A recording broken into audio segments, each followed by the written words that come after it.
안녕하세요. 반갑습니다. 주일 예배 오신 모든 성도님들을 그리스도의 사랑 안에서 진심으로 환영합니다. 오늘 예배를 드리는 우리 모두 위에 하나님의 한결같은 은혜와 평강이 하늘로부터 풍성히 부어주시기를 간절히 바라고 기도합니다. 이 시간 우리의 예배 가운데 임재하시며 귀한 은혜와 사랑의 선물을 주시는 하나님의 축복을 서로를 향하여 사랑으로 선포하며 축복하겠습니다. 여호와께서 당신들에게 복을 주시고 당신들을 지켜주시며 여호와께서 당신들을 밝은 얼굴로 대하시고 당신들에게 은혜를 베푸시며 여호와께서 당신들을 고이 보시어서 당신들에게 평화를 주시기를 빕니다. 아멘. 이제 우리 마음을 모아 합심으로 기도하며 하나님의 은혜의 보좌 앞으로 나아갑시다. 첫째, 영과 진리로 드리는 참된 예배가 될 수 있도록 성령 하나님, 우리를 붙들어 주소서라고 기도합시다. 둘째, 예수님의 십자가를 바라보며 참회의 기도를 드립시다. 셋째, 예수님의 십자가의 그 사랑의 깊이와 높이와 길이와 너비를 알게 하시고 주의 사랑 안에 잠기게 하소서라고 기도해 주시고요. 마지막으로 주님의 평화를 주시기를 기도하실 때 전계자 전도사님, 방옥자 권사님, 왕영홍, 오영자 권사님, 이두상 집사님, 그리고 조창준 장로님과 이소담 자매님의 쾌유와 회복을 위해 기도해 주시고, 양로원에 계시고 또 연로하신 어르신들을 위해 기도해 주시고요.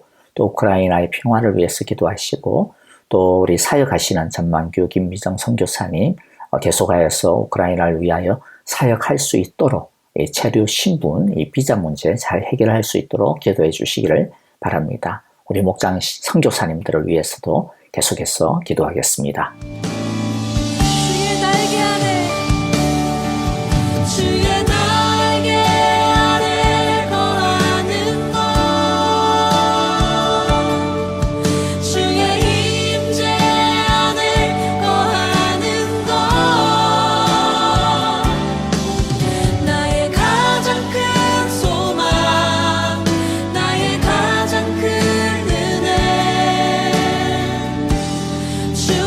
함께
씻어 주시고 구속하셨네.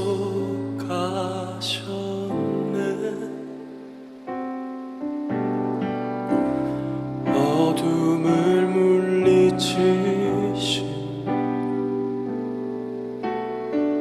세상의 빛 예수, 영광의 빛 비추사 자유케 하시네.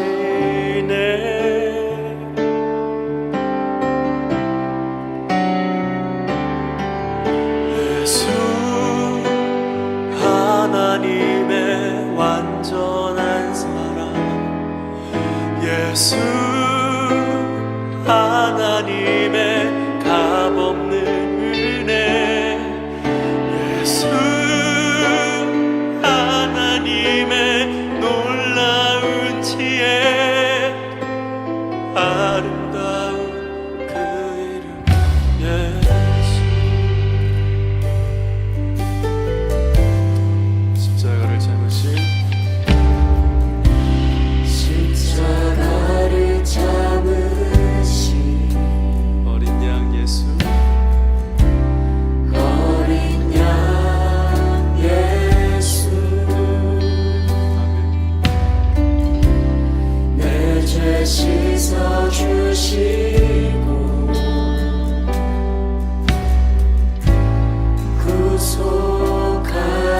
구속하셨네. 어둠을 물리치신 세상의 빛 예수, 영광의 빛 비추사 자유케 하시네.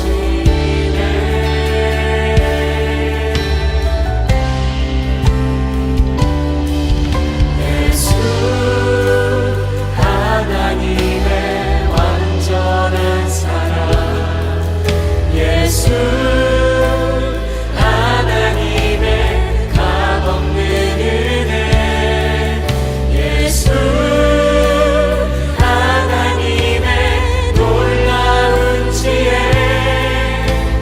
아름다운 그 이름 예수,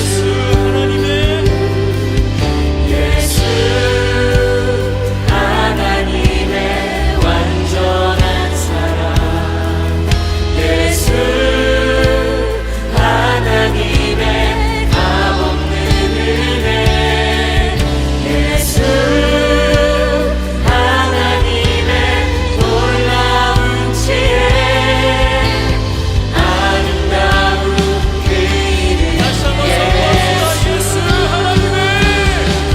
예수 하나님의 완전한 사랑, 예수 하나님의 값없는 은혜, 예수 하나님의 놀라운 지혜, 아름다운 그 이름 예수. 안녕하세요. 반갑습니다. 주일 예배에 오신 우리 모든 성도님들을 진심으로 사랑하고 축복합니다. 하나님께서 오늘도 우리 가운데 예비하신 하늘의 귀한 양식과 성령님의 충만한 은혜들을 채워주시기를 간절히 기도하고 함께 축복합니다.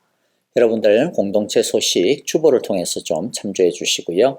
오늘은 교회에서는 주일학교, 각급 주일학교와 유스 또 EM 우리 자녀들의 이제 졸업 예배들이 각 부서별로 있겠고요. 또 예배 마치고 난 다음에는 간단한 파티들이 이제 교회에서 있겠습니다. 여러분들 우리 자녀들을 위하여서 기도해 주시고요. 특별히 정말로 부흥하는 우리 자녀들 부서가 될 수 있도록 다음 세대들이 더욱더 영적으로 잘 자랄 수 있도록 많은 기도 계속해서 관심을 가져주시고 또 기도해 주시면 고맙겠습니다. 한 가지만 부탁을 드립니다. 계속하여서 여러분들 우리 매일 예배, 하나님의 말씀이 우리들의 능력 아닙니까? 여러분들 매일 예배, 그리고 또 말 그대로 매일이니까 가급적이면 빠뜨리지 않고요. 아침에 못 드렸으면 점심때라도, 점심때 못 드렸으면 퇴근할 때 차에서라도, 퇴근할 때도 못 드렸다 그러면 자기 전에라도 이렇게 매일마다 우리 함께 하나님 앞에 예배하며 또 말씀을 가지고 씨름하는, 또 말씀을 통하여 하나님의 길을 찾는 우리 모두가 다 되어주시기를 간절히 바라고 또 축복합니다. 주님의 말씀이 우리의 길의 빛이요 우리 발의 등불임을 우리가 믿고 고백합니다. 자, 이제 우리 함께 하나님의 말씀을 같이 나누겠습니다. 자, 오늘 우리에게 주시는 말씀 함께 나누기 전에요, 잠깐 기도하겠습니다. 하나님 아버지 감사합니다. 오늘도 우리를 주님의 귀한 은혜의 자리로, 말씀의 능력의 자리로 불러주심을 감사합니다. 오늘의 이 자리를 통하여서, 이 시간을 통하여 살아계신 하나님을 경험하게 하여 주시고, 살아계신 하나님을 만나고, 살아계신 하나님 앞에 우리의 사랑을 드리는 귀한 예배되게 하여 주시옵소서.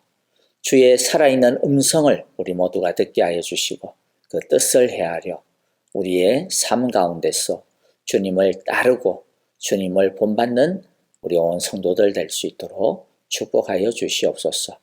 하나님 앞에 나오며 귀한 예물, 하나님 마음과 정성을 다하여 바쳤습니다. 바치지 못한 손길, 주님께서 그 마음까지도 다 헤아렸어. 한 주간도 오직 주님을 따라 살아가는 우리 복된 삶 되게 하옵소서. 주님의 귀한 우리 사랑의 교회, 하나님의 복음을 전파하며 가르치며 또 주의 말씀으로 귀하고 아름다운 진실된 공동체를 세워나가며 치유하는 주님의 몸이 되게 하여 주시옵소서. 우리 온 성도님들 어디에 있든지 간에 하나님과 함께 동행하는 말씀 속에서 주님을 경험하는 온 성도들 되게 하옵소서. 특별히 하나님 우리 온 선교사님들 기억하시며 하나님 그들에게 은혜를 베풀어 주시기를 원합니다. 필요한 것마다 주께서 공급하여 주시고 정말로 열악하고 어려운 환경 가운데서 사역하시는 온 선교사님들의 그 모든 눈물의 기도를 들어응답하여 주시옵소서. 우크라이나 땅에 평화를 허락하여 주시고 하나님 속히 모든 곳들이 정상으로 하나님 다시 돌아갈 수 있도록 주께서 은혜의 길을 예비하여 주옵소서. 오늘도 다시 한 번 더 주님의 은혜를 기다립니다. 말씀 앞에 잠잠히 순종하는 우리 온 성도들 주님의 제자 되게 하옵소서. 예수님 이름으로 기도합니다. 아멘. 이제 우리 함께 하나님의 말씀은요, 마태복음 19장 16절부터 22절 함께 한 절씩 저와 여러분들 교독합니다. 그런데 한 사람이 예수께 다가와서 물었다. 선생님, 내가 영원한 생명을 얻으려면 무슨 선한 일을 해야 합니까? 예수께서 그에게 말씀하셨다. 어찌하여 너는 나에게 선한 일을 묻느냐? 선한 분은 한 분이다. 내가 생명에 들어가기를 원하면 계명들을 지켜라. 그가 예수께 물었다. 어느 계명들을 지켜야 합니까? 예수께서 대답하셨다. 살인하지 말아라. 간음하지 말아라. 도둑질하지 말아라. 거짓 증언하지 말아라. 아버지와 어머니를 공경하여라. 그리고 내 이웃을 내 몸과 같이 사랑하여라. 그 젊은이가 예수께 말하였다. 나는 이 모든 것을 다 지켰습니다. 아직도 무엇이 부족합니까? 예수께서 그에게 말씀하셨다. 내가 완전한 사람이 되려고 하면 가서 내 소유를 팔아서 가난한 사람에게 주어라. 그리하면 내가 하늘에서 보화를 차지하게 될 것이다. 그리고 와서 나를 따르라. 그러나 그 젊은이는 이 말씀을 듣고 근심을 하면서 떠나갔다. 그에게는 재산이 많았기 때문이다. 자, 우리가 이때까지 몇 주간에 걸쳐가지고 예수님을 따랐던 몇 인물들을 살펴보았죠. 베드로를 보았고요. 바리새인이자 경건한 정치가인 니고데모. 반면에 당시 유대인들이 사람 취급조차도 하지 않고 또 같은 동네 사람들에게서 따를 당하고 있었던 이 사마리아의 한 여인. 자, 우리 니고데모와 또 이 한 여인을 갖다가 베드로까지도 마찬가지인데요. 이러한 사람들 보면 예수님을 만난 후에 자신의 삶에 큰 변화를 경험하게 되는 것을 보게 됩니다. 물론 변화의 폭과 속도는 좀 개인마다 다르기는 합니다만은 우리도 마찬가지이기는 하죠. 어떤 사람들은 아주 빠른 급격한 변화를 겪는 사람도 있고요. 그래서 예수 믿는 티가 팍팍 나요. 그래서 예수 믿는 재미가 자기도 있고요. 또 옆에서 보는 사람들도 막 깜짝깜짝 놀라죠. 자라는 그 속도가 확 이렇게 늘어나는 것이 보이기 때문에 그냥 또 같이 옆에서도 같이 신이 납니다. 이런 사람들은 자신이 구원받았다라고 하는 것을 또 구원의 확신이 있다라고 하는 것을 부정할 수가 없을 겁니다. 사마리아 여인이 바로 그러한 변화를 경험한 케이스입니다. 자신의 어떤 외적인 환경이나 이런 것들이 확 바뀌거나 그런 것은 아닌 것 같은데 뭔지 모르지만은 자신의 내면 안에 뭔가가 생겨난 거죠. 그래서 막 성격이 바뀌는 것 같기도 하고 그래서 남들 낯을 피해가지고 어쨌든 이렇게 안 뛰려고 소심하니까요. 위축되어 있으니까 피해의식들이 있으니까 그래가지고 한낮에 물을 끼려 왔는데 그런데 180도 바뀌어가지고 요한복음 4장 28절 29절에 보면 뭐라고 이야기합니까? 동네에 뛰어가가지고 사람들 만나고 붙들고 자신의 과거에 대해서도 숨김없이 이야기하고 그 다음에 사람들에게 예수님을 소개하죠. 어떻게 해서 이렇게 용기가 생겼을까요? 자기도 모르지만 자신 안에 죄 용서에 대한 자유함이 생겼기 때문에. 동네 사람들은 이 여인의 달라진 모습을 보고 깜짝 놀랐던 것 같아요. 그래서 이 여인의 말에 어떻게 반응을 합니까? 30절에 보니까 사람들이 동네에서 나와서 예수께로 갔다. 마을 사람들은 예수님 한 번도 안 봤잖아요. 몰랐지만은 이 여자가 바뀐 것을 보고 이 여자가 소개하는 그 예수님에 대해 강한 호기심을 갖게 되고 예수님을 만나러 나오는 거죠. 복음을 만나면 이런 멋진 인생의 변화를 경험할 수 있습니다. 우리 모두 오늘 하나님의 이 말씀을 통하여서 이 사마리아 여인이 맛보았던 이런 역동적인 변화를 우리가 경험할 수 있게 되기를 간절히 기도하고 축복합니다. 그런데 예수님을 만난 모든 사람들이 다 이 여인과 같은 변화를 확 뒤집어지는 이런 것들을 경험한 것은 아니었어요. 니고데모라고 하는 사람을 보면요. 이 사람은 어떻습니까? 여인처럼 확 바뀌지 않았습니다. 하지만 이 사람도 예수님의 말씀을 듣고 분명히 변화가 일어난 것은 분명합니다. 아주 더디고 천천히 가지만 그러나 예수님의 제자로 조금씩 자리를 잡아가고 있었던 거죠. 어떻게 그렇게 말할 수 있느냐면 성경에서 나타나는 니고데모의 모습의 변화들을 통해서 우리가 좀 말할 수 있습니다. 예수님의 사역이 본격화되어지게 되고 예수님께서 이제 오병이어의 기적과 같은 이런 많은 행하시는 기적들이 나타나자 유대 민중들이 막 열렬하게 환호를 하기 시작을 하죠. 예수님을 그리스도로 메시아로 자신들이 왕으로 삼자 이렇게 해가지고 억지로 추대하려고 하는 움직임까지 벌어지게 됩니다. 이에 당시 유대 지도자들이 바짝 긴장을 하게 됩니다. 그리고 예수님을 잡으려고 하는 시도들을 하게 되죠. 이때 니고데모가 나서가지고 니고데모도 유대인의 지도자 중 하나니까 니고데모가 나서가지고 유대 지도자들의 이러한 시도에 대하여서 율법을 가지고 딱 반대를 합니다. 요한복음 7장 50절 51절에 보니까 그들 가운데 한 사람으로서 전에 예수를 찾아간 니고데모가 그들에게 말했다. 우리의 율법으로는 먼저 그 사람의 말을 들어보거나 또 그가 하는 일을 알아보거나 하지 않고서는 그를 심판하지 않는 것이 아니오. 근데 왜 그런 게 한 개도 안 하고 왜 지금 다 이렇게 예수님을 잡으려고 그렇게 난리요? 이렇게 굉장히 지적으로 말씀을 가지고 딱 논박을 하니까 유대 지도자들이 성은 나는데 꼼짝을 못 하는 거죠. 이처럼 니고데모는요, 자신이 할 수 있는 역량을 다해가지고 예수님을 드러내지 아니하고 돕고 있었습니다. 또 니고데모는 예수님의 장례식 때 결정적으로 자신을 드러내요. 요한복음 19장 38절에서 40절을 보니까 그 뒤에 아리마대 사람 요셉이 예수의 시신을 거두게 하여 달라고 디모데에게 청하였다. 그는 예수의 제자인데 유대 사람이 무서워서 그것을 숨기고 있었다. 빌라도가 허락하니 그는 가서 예수의 시신을 내렸다. 그런데 옆에 또 다른 사람이 찾아. 또 전에 예수를 밤중에 찾아갔던 니고데모도 몰약에 침향을 섞은 것을 100근쯤 가지고 왔다. 상당히 많은 양입니다. 그들은 예수의 시신을 모셔다가 유대의 사람의 장례 풍속대로 향료와 함께 삼배로 감았다. 요한의 평가처럼 니고데모는 숨은 제자였습니다. 하지만 그의 마음속에는 예수님의 이 복음의 빛이 비추고 있었던 거예요. 그래서 오히려 가장 어두워졌을 때에 모든 제자들이 다 도망가고 무서워서 전부 숨어버렸을 때 오히려 니고데모의 빛은 어둠을 뚫고 이 세상을 비추었던 겁니다. 그러니까 혹시라도 나는 사마리아와 여인과 같은 다이나믹한 모습이 없는데 나는 왜 이럴까? 나 엉터리 아닌가? 여러분 그렇게 상심하지 않기를 바랍니다. 니고데모처럼 얼마든지 하나님의 나라를 위해 다르게 쓰여질 수 있습니다. 자, 그런데 오늘 할 이야기는요. 예수님을 만나고 예수님을 찾아오고 예수님의 가르침을 받기까지 했지만은 그런데 예수님을 믿지를 못하고 결국에는 떠나가 버린 한 청년에 대한 이야기를 하려고 합니다. 오늘날에 우리도 이런 경우가 많이 있지 않습니까? 예수 믿는 우리도 마찬가지죠. 말씀을 들어도 겉돌다가 결국에는 좀 멀어지게 되는.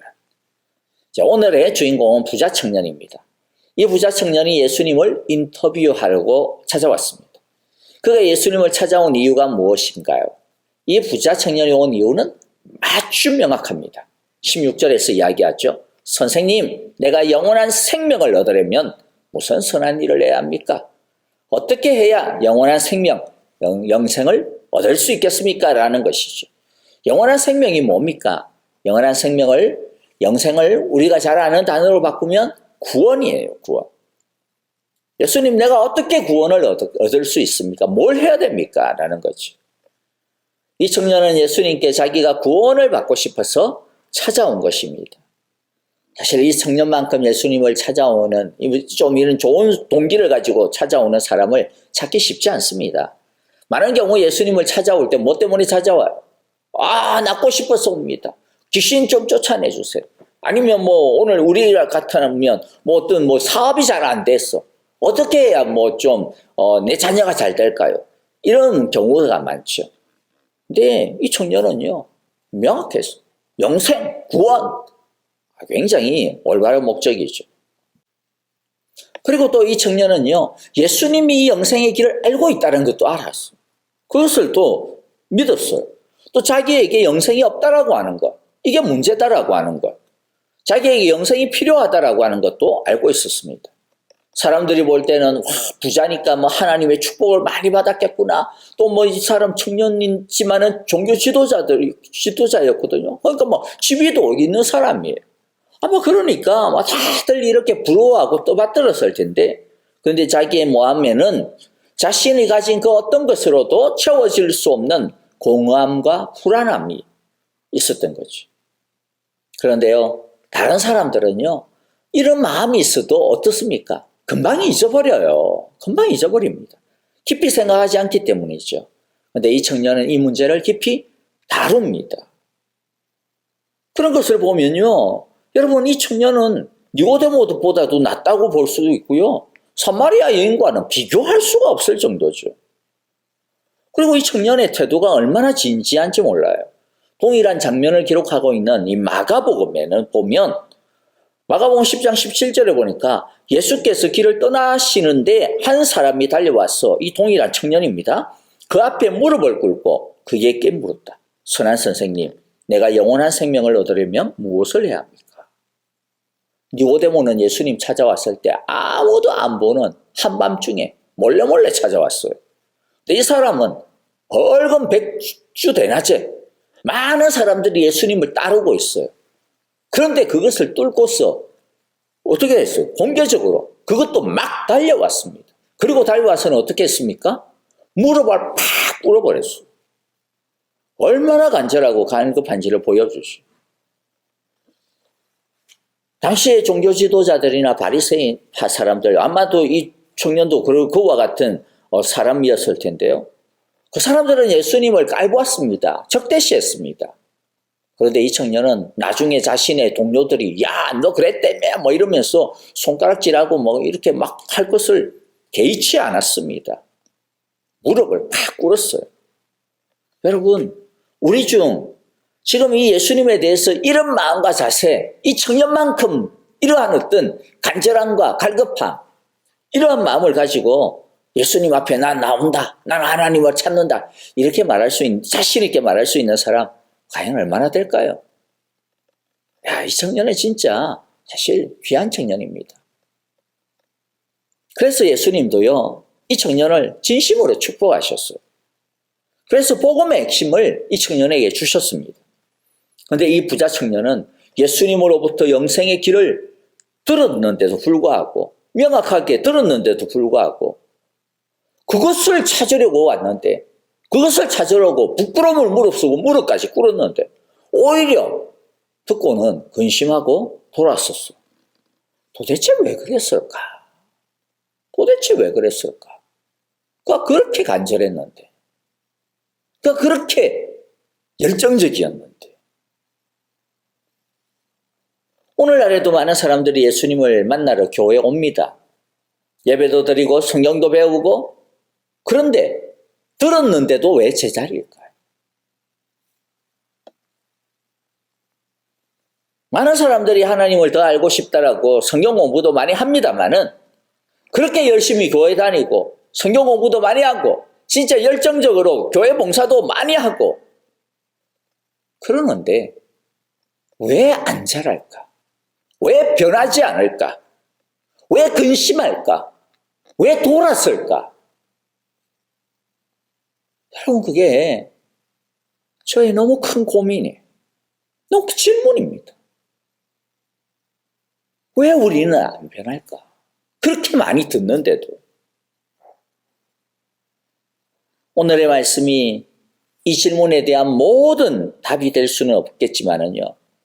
그러나 진지했지만, 열심이었지만은, 결국에는 듣고도 돌아서야만 했던 이 청년에게서 우리를 돌아볼 수 있는 답을 좀 발견하는 그러한 시간이 되었으면 좋겠습니다.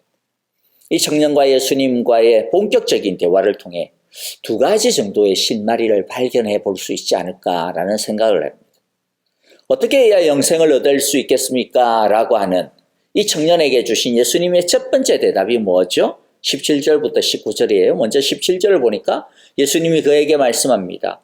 어찌하여 너는 나에게 선한 일을 묻느냐? 선한 분은 한 분이다. 내가 생명에 들어가기를 원한다면 계명을 지켜라. 뭐라고요? 계명을 지켜라. 계속해서 이제 대화가 진행이 됩니다. 18절, 19절이죠. 청년이 거기에 대해서 예수 묻습니다. 어떤 계명 지켜야 되죠? 예수님이 말씀합니다. 살인하지 마, 간음하지 마라, 도둑질해서 안 돼, 거짓증언 하지 마, 아버지와 어머니를 공경해, 그리고 내 이웃을 내 몸과 같이 사랑해. 10계명 중에 5계명부터 10계명에 해당되어지는 말씀인데요. 10계명은 율법의 요약이기 때문에 결국 예수님이 말씀하시는 핵심이 뭘까요? 뭔 계명이긴, 계명 하나도 빠뜨리지 말고 다 지켜야지 라고 말씀하는 겁니다. 예수님의 이러한 대답은 구원은 오직 믿음으로 얻는 거다. 오직 은혜, 오직 믿음, 이와 같은 이신칭의의 진리를 아는 우리에게 있어서는 좀 혼란스러운 대답일 수 있어요. 예수님이 도대체 이 청년에게 왜 이런 대답을 주셨을까? 영생을, 계명을 지켜야 된다고? 물론 이론적으로 보면요, 모든 계명을 하나도 어기지 아니하고 겉으로 행동뿐만 아니라 그럼 온 마음으로, 그리고 결과만 선한 것이 아니라 과정과 수단과 동기와 목적까지 다 선하고, 이렇게 모든 계명을 다 지키면 구원을 얻을 수 있습니다. 그런데 현실적으로 돌아오면 현실의 우리를 보자 말이죠.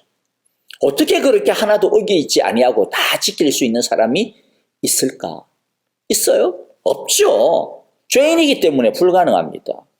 아니, 그러면 예수님은 지금 율법 다 지키면 구원 얻을 수 있어, 영생 얻을 수 있어 라고 이렇게 하면서 지금 놀리는 것도 아니고 도대체 왜 이렇게 말씀하실까요?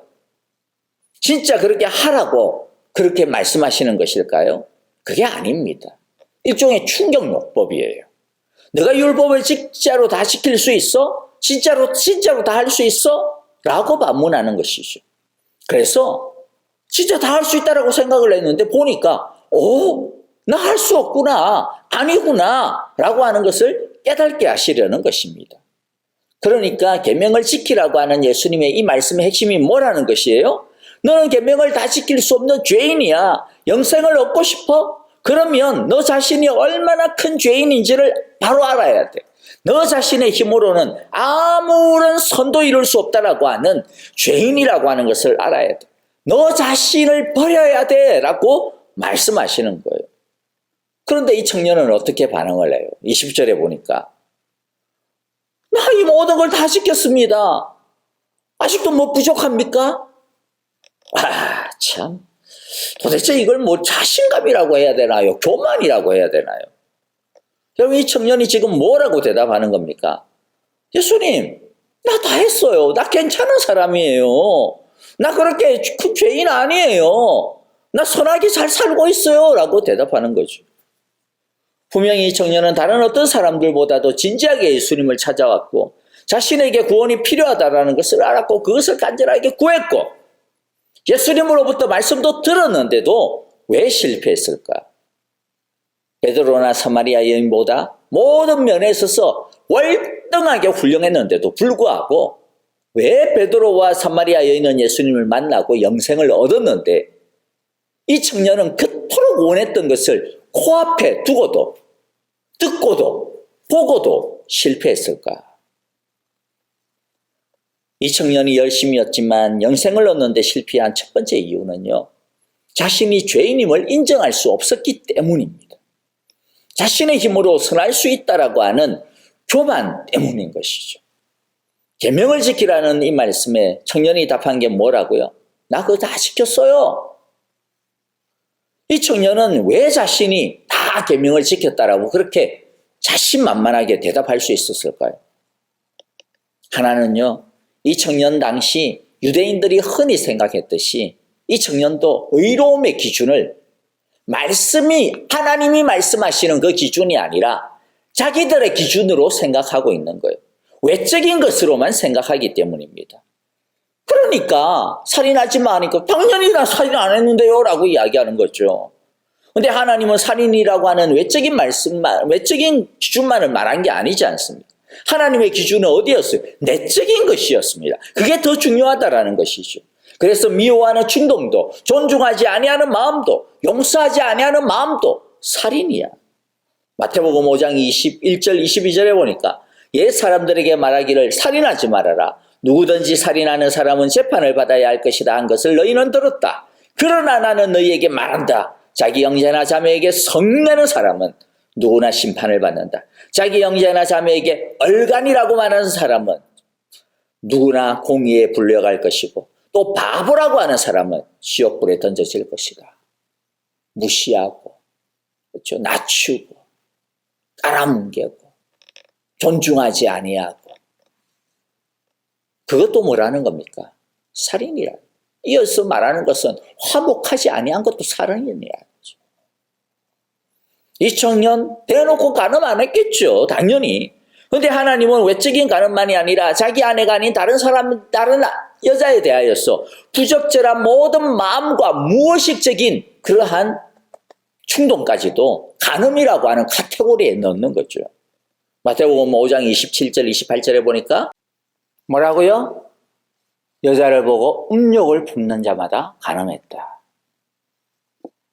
이렇게 말씀하면 와, 말도 안 돼. 인간이 어떻게 그렇게 마음과 무의식까지도 하나도 흠이 없이 살 수가 있다는 거야.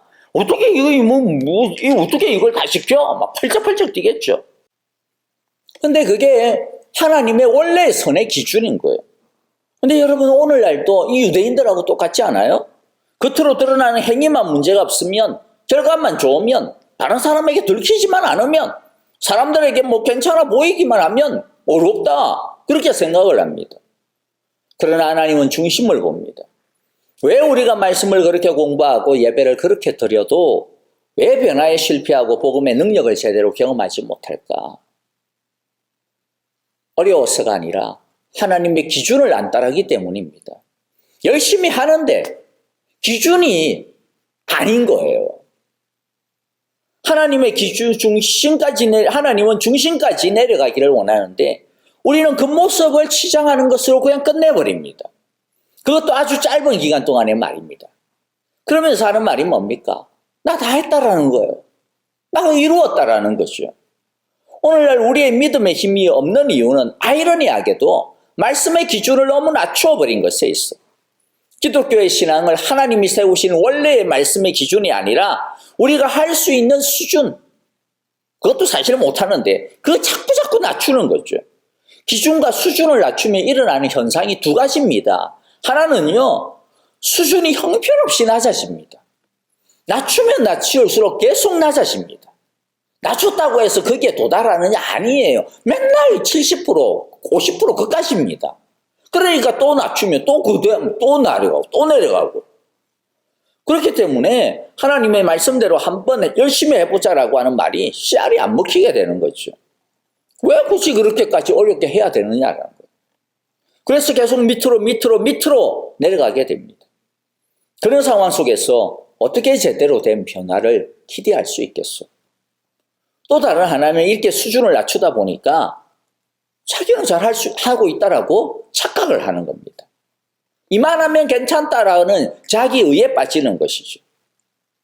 또 자기는 잘하고 있고 괜찮은 사람이니까 이렇게 생각을 하니까 뭐 예수님이 비집고 들어올 틈도 없고 자기가 죄인이라고 하는 의식도 없고 자기가 죄인이 아니라고 생각을 하는데 어떻게 복음이 필요하겠습니까? 복음은 자신이 죄인임을, 자신이 연약한 존재임을, 자신이 할 수 없는 존재임을 믿고 내려놓아야 하나님의 은혜가 들어가는 거예요.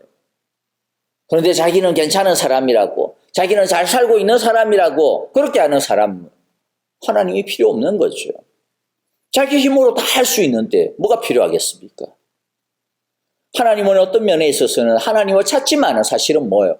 보조적인 수단에 불과하게 되는 거죠. 우리가 제대로 된 영생의 삶을 누리고 싶습니까? 그렇다면 기준을 다시 원위치 해야 됩니다. 성경대로 세우는 것부터 해야 됩니다. 그래서 안 되면 나 죄인이구나 라고 하는 것을 알아야 됩니다. 죄인이다라고 하는 인식은 자신의 부족함을 깨닫는 것이고 하나님을 붙들어야 되겠다라고 하는, 의지해야 되겠다라고 하는 것을 의미하는 것입니다. 그래서 베드로처럼 주여 나는 죄인이로소이다라고 고백할 수 있어야 비로소 변화가 일어나기 시작을 하는 겁니다. 자, 이제 우리 큰 두 번째로 넘어가겠는데요. 어떻게 해야 영생을 얻을 수 있겠습니까? 라고 묻는 이 청년에게 주신 주님의 두 번째 대답은 21절과 22절이죠. 내가 완전한 사람이 되려고 하면 가서 내 소유를 팔아서 가난한 사람에게 주어라. 그리하면 내가 하늘에서 보화를 차지하게 될 것이다. 그리고 와서 나를 따르라.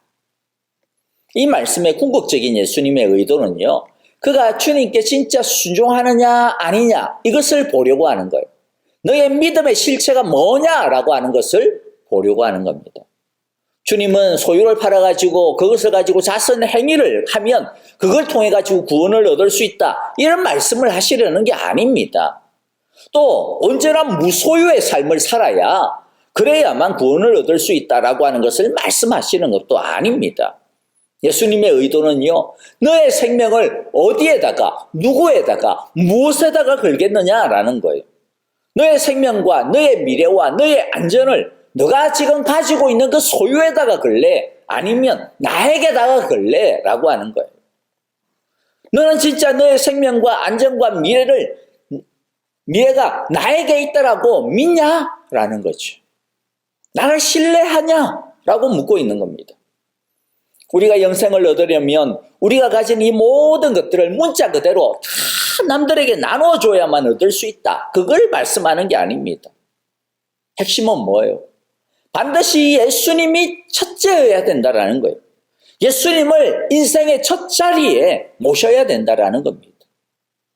오늘날 우리가 변화에 실패하고 예수님을 믿는다라고 하면서도 예수님을 만나는 것에 실패하고 구원을 얻었다라고 하면서도 구원의 삶에 실패하고 계속 세상에 치여서 살아가고 있는 명백한 이유가 뭘까요? 22절에 나오는 이 부자의 모습처럼 예수님의 말씀을 듣고서 오히려 근심하며 기쁨을 먹고 힘을 얻는 것이 아니라 근심하며 떠나는 이유가 무엇일까요? 명백합니다.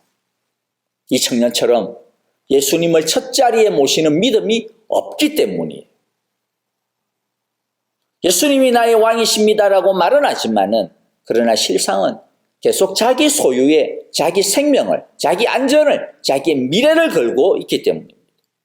여기서 소유라고 하는 것은 단순하게 재물, 물질만을 이야기하는 게 아니고요. 우리가 의지하는 이 세상의 그 어떤 모든 종류들을 다 이야기합니다.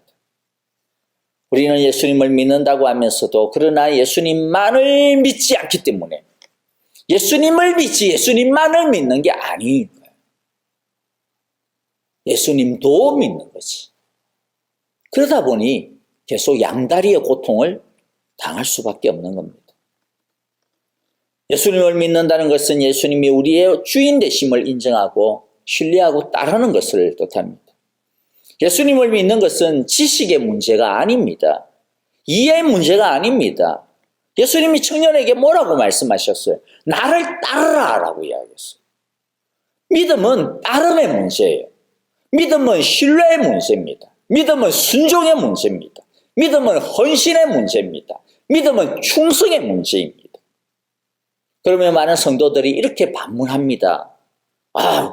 그러다가 예수님 따르다가 십자가 지면 어떡합니까? 예수님 따르다가 고난당하면 어떡해요? 예수님 따르다가 힘들어지면 어떡해요? 예수님 따르다가 나한테 예수님이 내가 힘들어하는 것을 너 섬겨, 너 순종해 그렇게 이야기하면 어떡해요? 예수님이 나한테 내가 순종하기 힘든 것까지도 헌신하라고 하면 어떡해요? 여러분 이게 우리들의 진짜 마음 아닙니까? 우리들의 속마음 아닙니까? 예수님을 믿기는 하지만은 예수님 때문에 고생하기 싫다.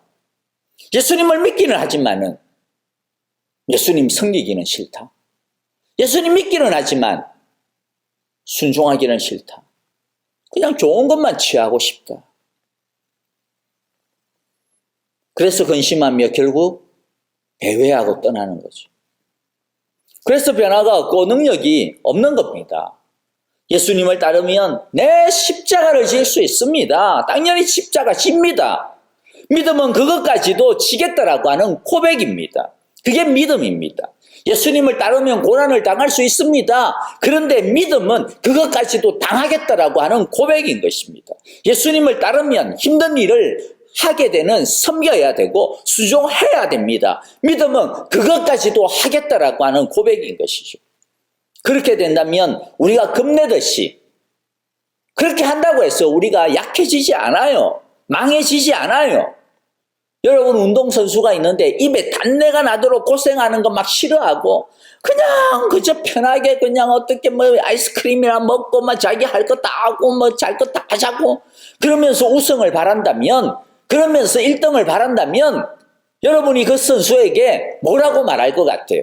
그게 여러분들의 자녀라면 그 뭐라고 말할 것 같아요? 에라이 도둑놈아 이러지 말하지 않겠어요? 도둑놈 신부 아닙니까? 여러분 힘들다고 끝난 게 아니잖아요. 운동선수가 힘들게 운동해서 고생했다. 그게 끝이 아니잖아요.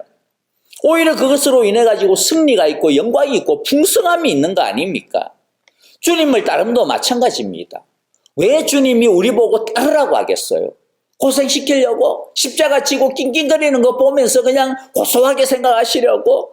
아니죠. 물론 힘들고 어렵고 넘어짐이 있습니다. 헛헛거림이 있습니다. 그런데 주님을 따름이 영광의 길이기 때문이죠. 영생의 길이고 풍성함의 길이기 때문입니다.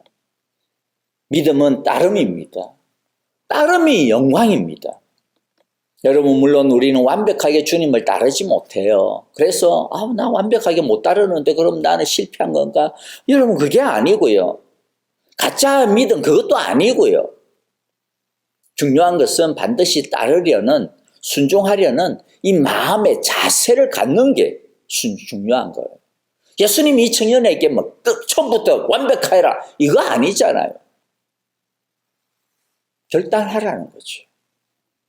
게다가 더 걱정할 필요가 없는 것은요, 회개와 복종은 하나님이 함께 해주시는 것이기 때문에 걱정할 필요 없습니다. 성령님이 우리 마음속에서 하시는 일의 핵심이 뭡니까? 우리가 제대로 하나님께로 돌아서게 하는 것이 성령님이 우리에게 하시는 일이에요. 또 제대로 말씀을 따라 예수님을 따를 수 있도록, 순종할 수 있도록 도와주는 게 성령님이 우리에게 하시는 일이기 때문에 걱정할 필요가 없습니다. 여러분, 말씀을 정리하겠습니다. 왜 우리가 변화가 없을까요? 하려고도 하고 예수님 앞에도 나오고 때로는 열정도 있고 그런데 왜 변화가 없을까요? 아니, 변화가 있으려면 어떻게 해야 될까요? 뭐였죠?